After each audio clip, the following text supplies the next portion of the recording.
Hi mga kuya, mga kapisto natin dyan.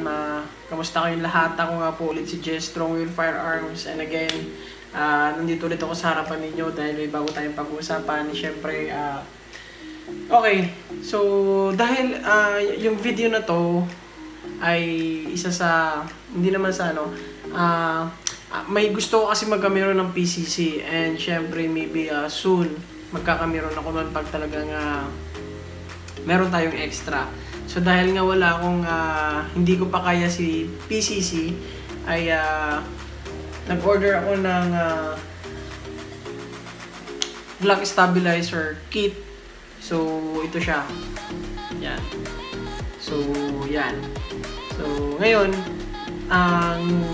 abangan nyo yung video na to hanggang sa dulo para makita nyo yung magiging look ng everyday carry ko. And syempre pag linagay ko siya dito ay talagang permanent na siya. Okay, so this is my everyday carry Uzi type or Ingram type, kaya panoorin nyo. Okay, so meron ako dito, ito yung pistol ko, ito yung everyday carry ko. So ngayon ilalagay ko siya dito para magmukha na siyang Ingram or Uzi. Okay, but before natin simulan, safety check muna tayo. Ayan. So, clear naman siya. Then, fire. Okay. So, nandito yung mga box niya. Yung box niya, nandito rin yung mga kasama ng para dito sa ating mga gagamitin. Isa-isa na natin ilabas. So, itong red dot ko or telescope, malit lang na telescope ko siya. Red dot siya. Okay, so hiwalay pa yung order niya. And then ito kasama ng kit. Ito kasama siya. Lalagyan.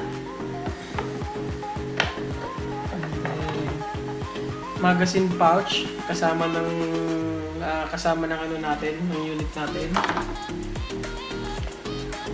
Then meron siyang sling. Ito na-order ko na dati, ginamit ko siya dun sa una kong vlog. Ngayon ay dito ko siya ilalagay kasi para mas maganda tingnan. Okay? And then yung mga tools na gamitin. Charging handle ito. Mamaya papakita ko sa inyo lahat ng gagawin. Okay?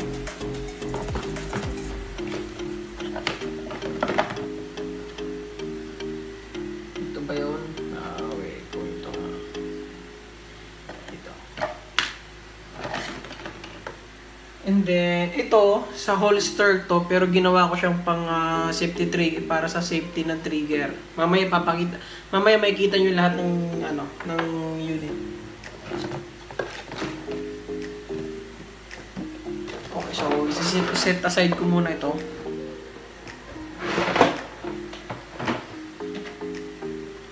Okay, so, ito na yung simulan natin dito sa, ito naman ay madali lang siyang ikabit. So, unahin muna natin yung pistol.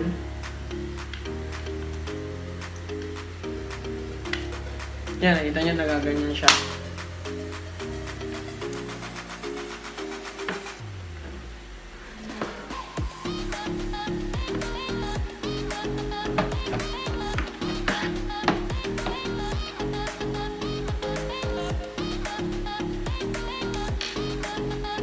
Unahin ko pala muna mga kuya, mga kapistol, ikabit ang ating sight.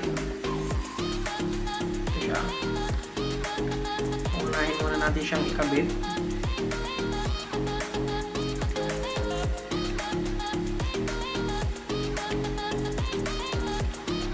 Yan. Para mamaya ay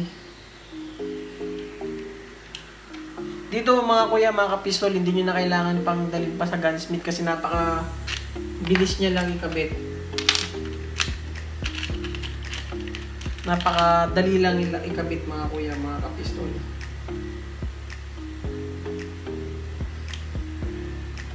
So, higpitan lang natin siya ng konti. Ayan, nakakabit na siya.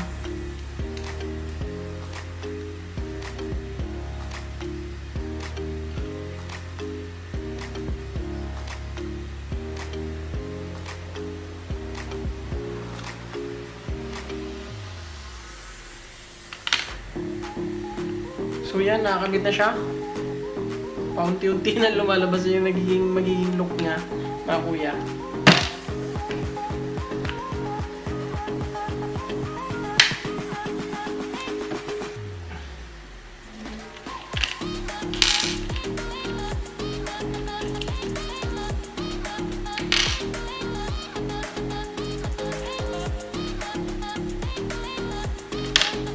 So ngayon, ito, dito natin siya ilalagay sa part na to.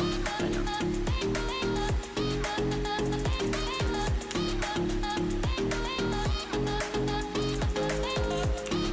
Baliktad pala, baliktad. Ay, baliktad lalo.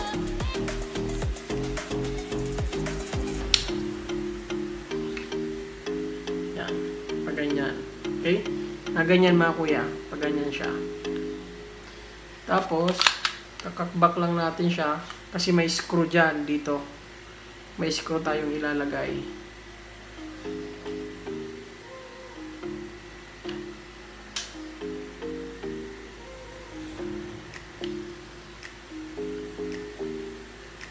Ito yung isa para may screw natin siya.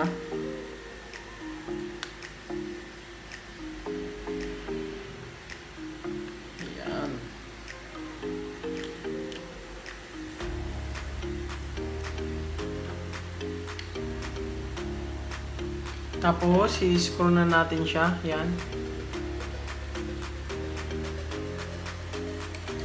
Yan, mga kuya, mga kapistol. Tapos, hipitan natin ng konti. Yan. Then, next. Ating ilalagay ay yung isa. Dito, dalawa kasi siya, mga kuya, mga kapistol. Dalawa kasi yung ano niya.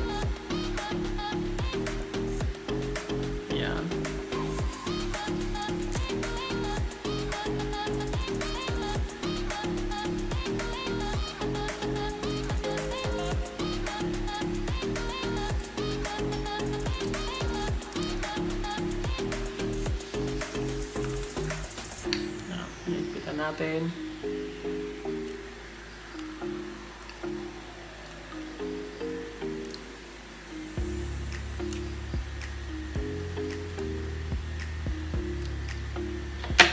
Yan, may kita nyo mga kuya, mga kapistol. Pantay naman siya halos dito sa ano ng slide.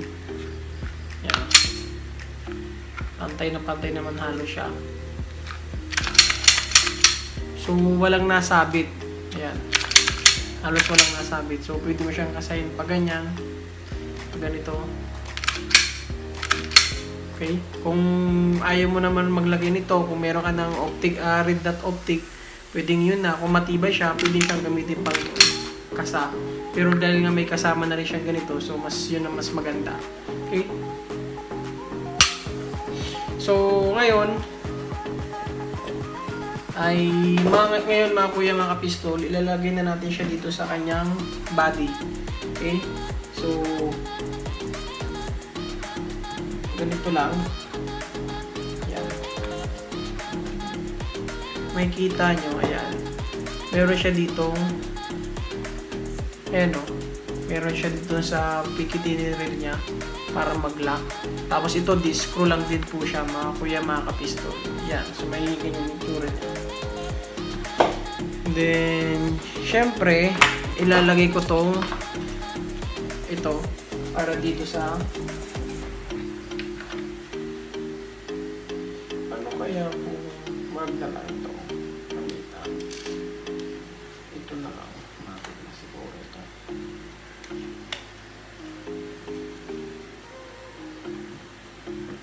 Yun.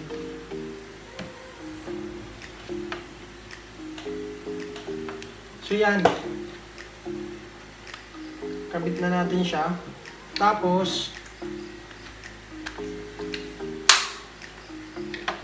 ganyan muna natin. Dito mga kuya, mga kapistol, ay dito sa part na to. Dito. Part na to, yan. Screw ulit siya. Tsaka dito may para mas matibay.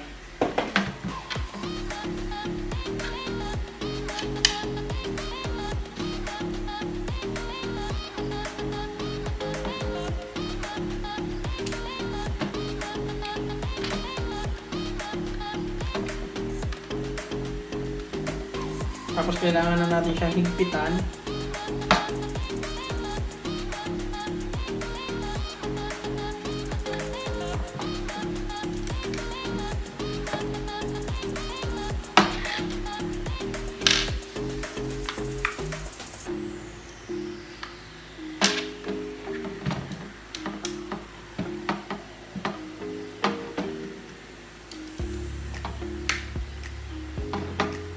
Kailangan na natin siyang higpitan mga kuya, mga kapistol, para wala masyadong palag yung pistol natin pag kinabit na dito sa ano. Kasi gusto ko kasi mga kuya, mga kapistol, itong kit na to ay siya na yung gagawin kong parang pinaka-permanent na talaga siyang ano, parang small Uzi or Ingram na pang everyday carry ko.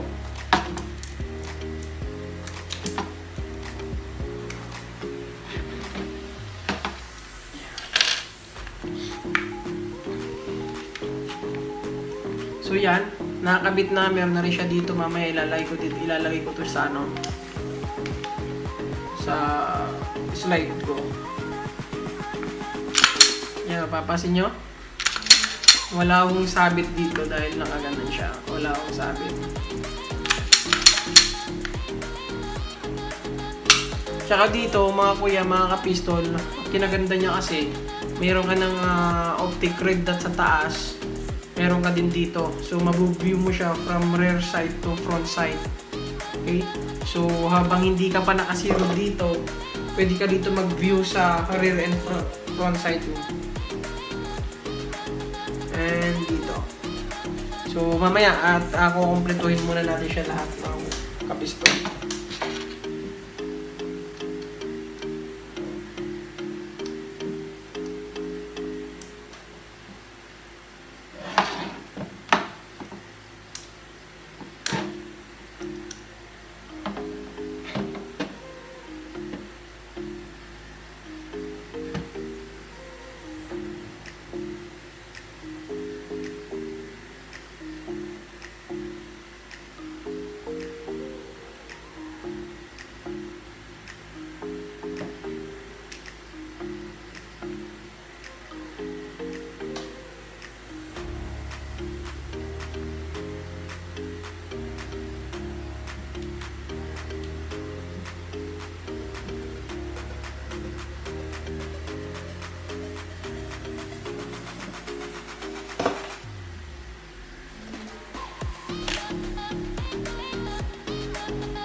So yan, pwede ka dito maglagay ng flashlight. Sa kabila may lalagyan pa ulit ng flashlight.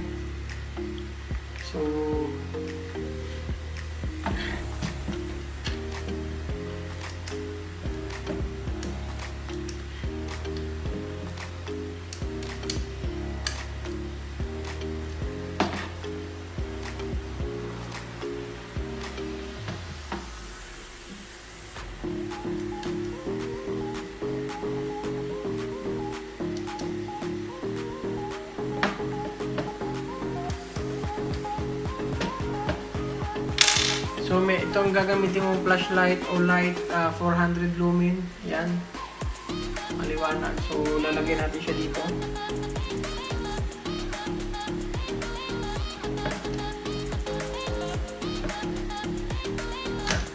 Upya.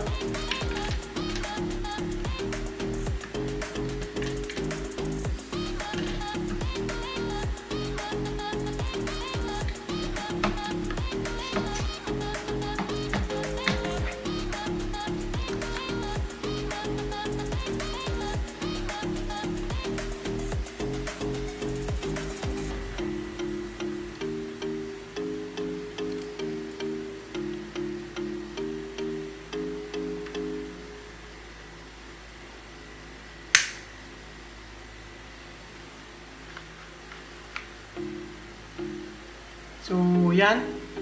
Nakabit na natin ng flashlight. Hindi ko siya dito linagay sa kabila kasi sasabit siya sa buttstock. Mga kuya, mga kapistol, dito. Sasabit po siya. So dito ko siya linagay para yung isa ko itong isang kamay ko, mas mabilis siya magalaw. Okay? So next natin ay kakabit ay yung magazine holder niya dito. Yan.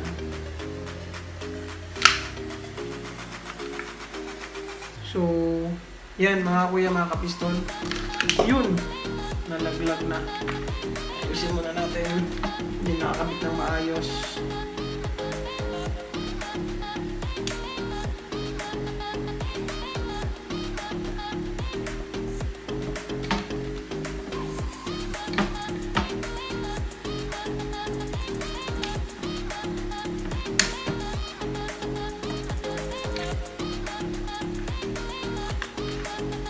Yan, nakalagay na.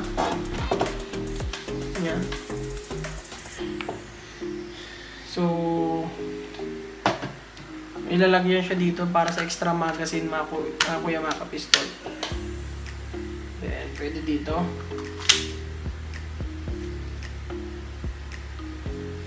Okay. So, remove muna natin.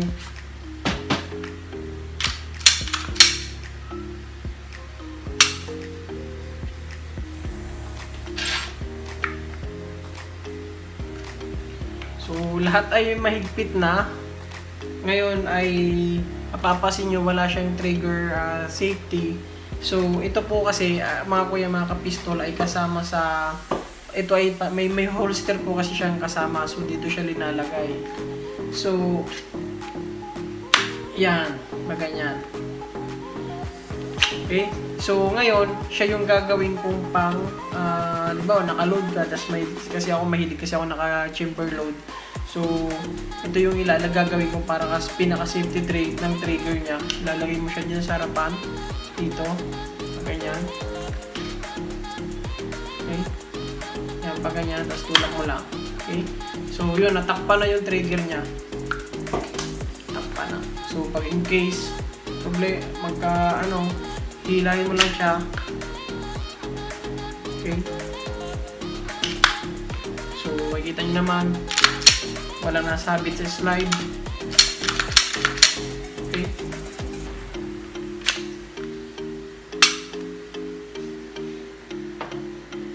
And then, yung sling, dito.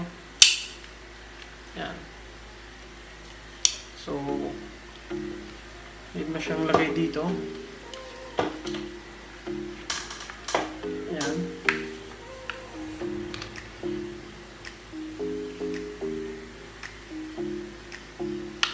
Okay. So, naka-red dot optic tayo. Ayan.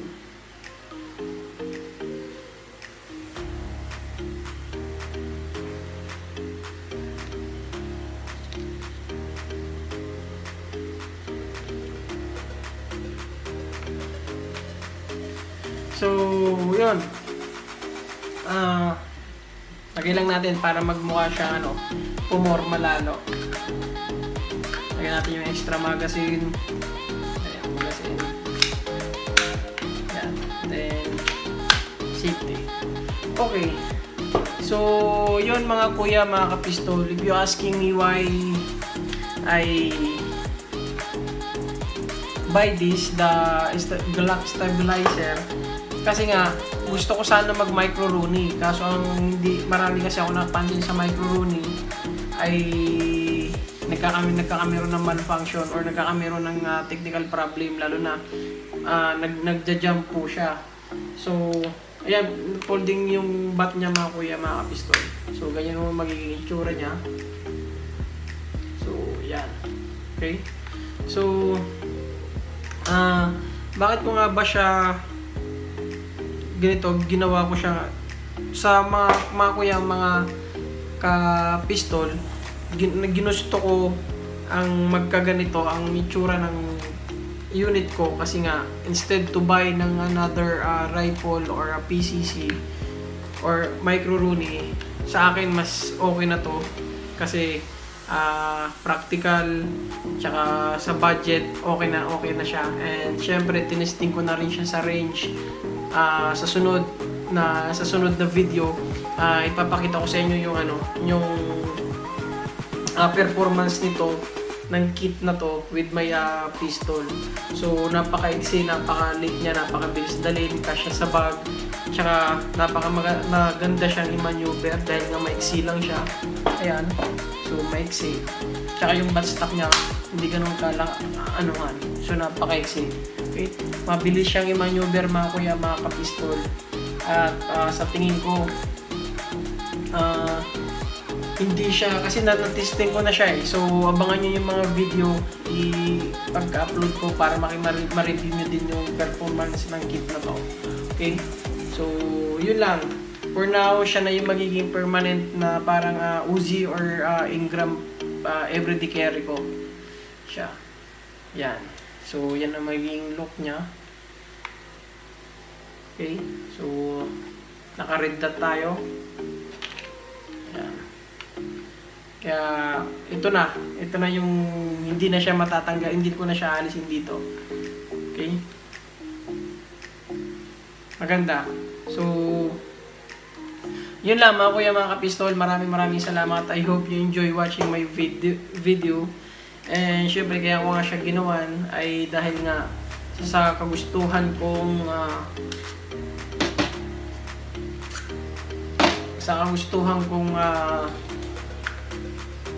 magkameron ng PCC or rifle, and hindi pa naman siya afford kaya dahil nga wala pa tayong extra. So ito na siya, and ito na yung pinaka-permanent niyang bahay. And this is my everyday carry carbine type or Uzi type. Ito na yun. Okay, so again, thank you so much. I hope you enjoy watching my video. Sana nagustuhan nyo rin itong Glock stabilizer kit ko. Sana nagustuhan nyo mga kuya, mga kapistol. So if you have any questions regarding on this, kung saan ko siya na-purchase, kung paano ko siya in-order, comment below this video para masagot ko kayo. Okay? So thank you so much mga kuya, mga kapistol. Thank you.